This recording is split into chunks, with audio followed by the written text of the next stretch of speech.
प्रश्नावली 8.2 पढ़ेंगे, ठीक है। प्रश्नावली 8.2 है बीजीय व्यंजक का गुणा। क्या है? बीजीय व्यंजक का गुणा। और हमने जो है आपको जोड़ घटाना बता दिया था। आज हम आपको क्या बताएंगे? गुणा बताएंगे। जिसको जोड़ घटाना आ गया है, जो सीख लिया है, झूठ नहीं बोलेगा, ईमानदारी से, वो आज गुणा सीख ले, ठीक है।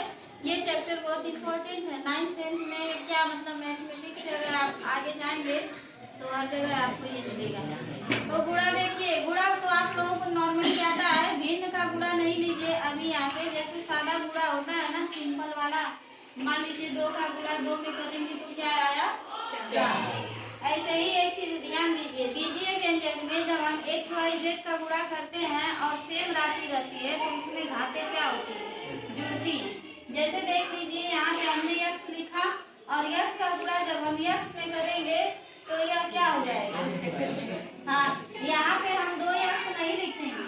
2x जब कब होता है? जब इसको हम जोड़ेंगे तब। लेकिन हम इसका गुणा कर रहे हैं, तो जब गुणा होता है तो इसकी जो घात होती है वो आपस में क्या होती है? जुड़ती है, ठीक है।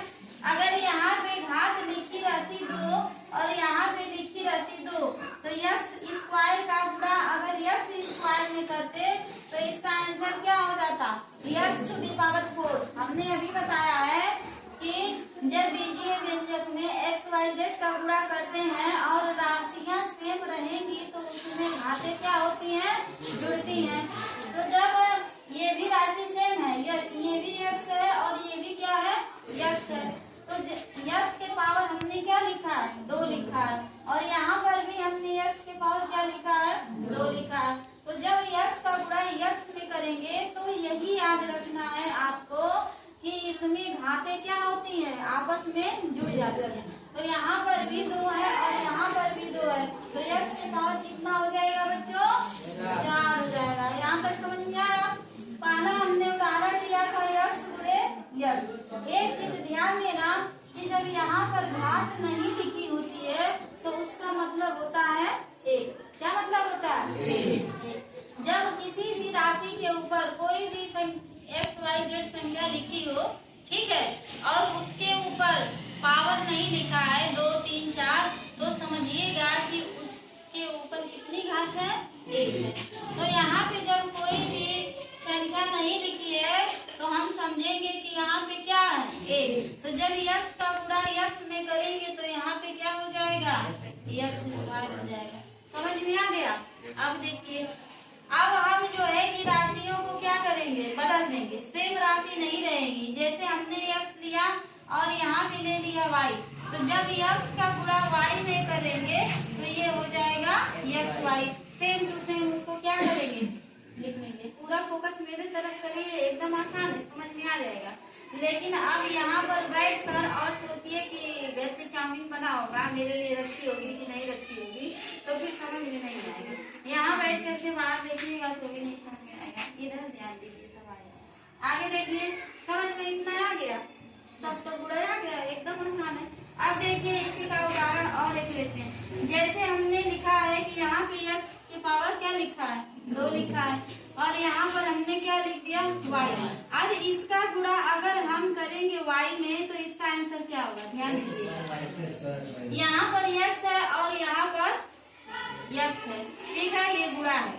तो x के पावर यहाँ पर क्या है बच्चों? 2। और यहाँ पर x के पावर क्या है? जब हमने कहा यहाँ कोई संख्या नहीं होती है तो उसका मतलब क्या होता है? x टू दी पावर कितना होता है? 1 होता है। तो x के पावर कितना हो जाएगा? यहाँ पे जब गुणा करेंगे तो कितना हो जाएगा? x पावर 3 हो जाएगा, ठीक है। और देखिए इधर तो अब कोई संख्या है नहीं, सिर्फ इधर क्या बच रहा है? सिंगल में y बच रहा है, तो y को क्या करेंगे? आप तो इसका आंसर हो जाएगा x टू दी पावर 3। समझ में आ गया? आगे देखिए और उदाहरण। जैसे हमने यहाँ पे लिखा है 3, ठीक है, फिर उसके बाद हमने यहाँ पे लिखा है z, कोई भी ले लीजिए राशि, तो z के पावर अगर हम यहाँ पे 4 लिखिए, ध्यान दीजिएगा। फिर हमने यहाँ पे लिख दिया आपका p, लिख दिया p के पावर हमने लिख दिया 3 और इसका गुणा हम यहाँ पर करेंगे z के पावर जो है 2 और p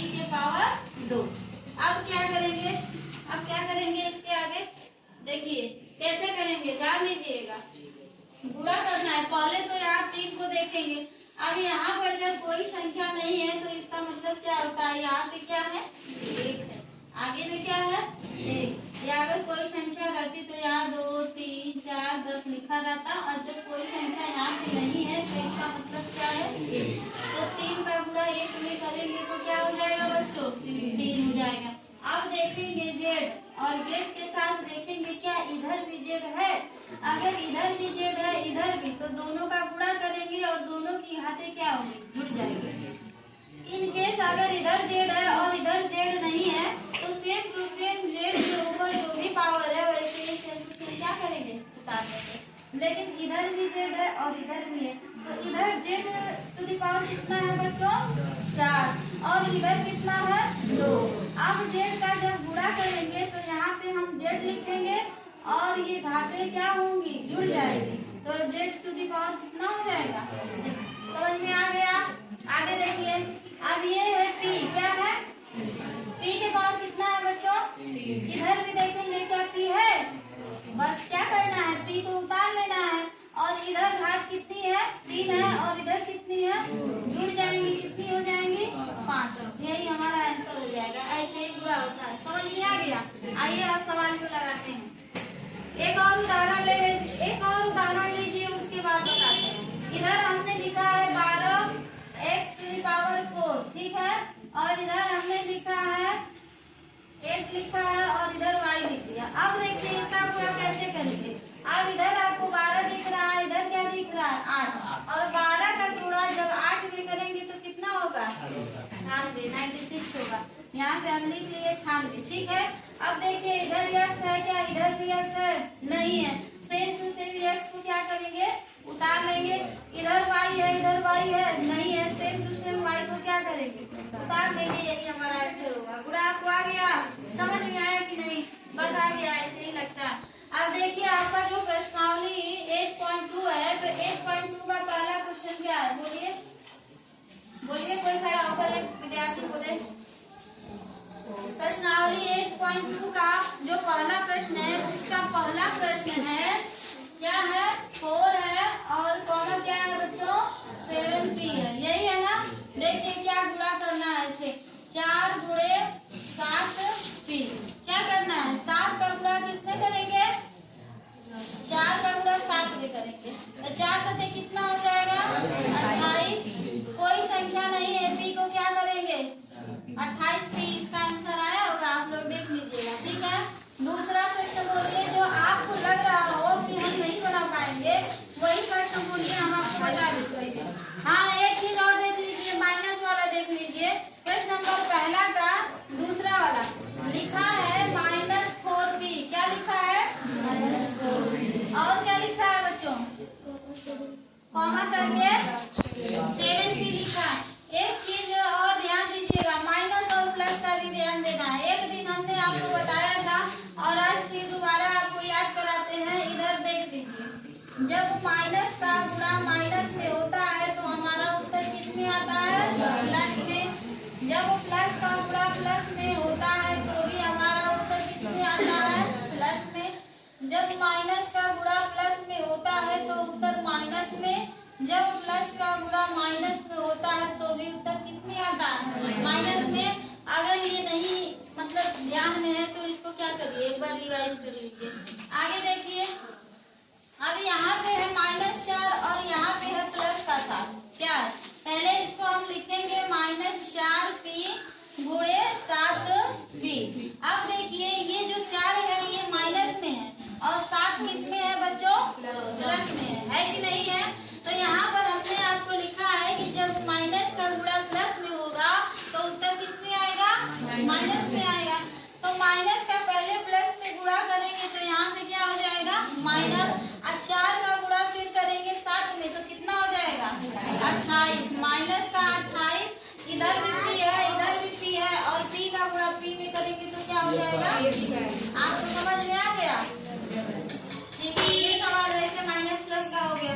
एक चीज और ध्यान दीजिए, प्रश्न नंबर वाला का जो लास्ट वाला सवाल है वो है 4p, 0, यही लिखा है ना। अब देखिए जब 4p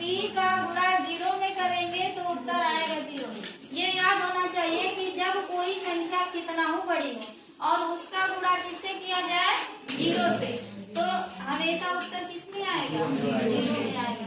समझ में आ गया। प्रश्न नंबर पहला का सारा सवाल ऐसे बनेगा, सभी लोग कर लेंगे। प्रश्न नंबर 2 देखिए। प्रश्न नंबर 2 कह रहा है कि युग्मों के रूप में लंबाई एवं चौड़ाई रखने वाले आयतों का क्षेत्रफल ज्ञात करना। एक चीज ध्यान दीजिए कि लंबाई को हम लोग यल से प्रदर्शित करते हैं, किससे प्रदर्शित करते हैं, यल से। अगर समझ लीजिए, एक घंटे ना, अगर समझ लीजिए कि कहीं लंबाई लिखा हुआ है तो उसको हम यल लिख सकते हैं।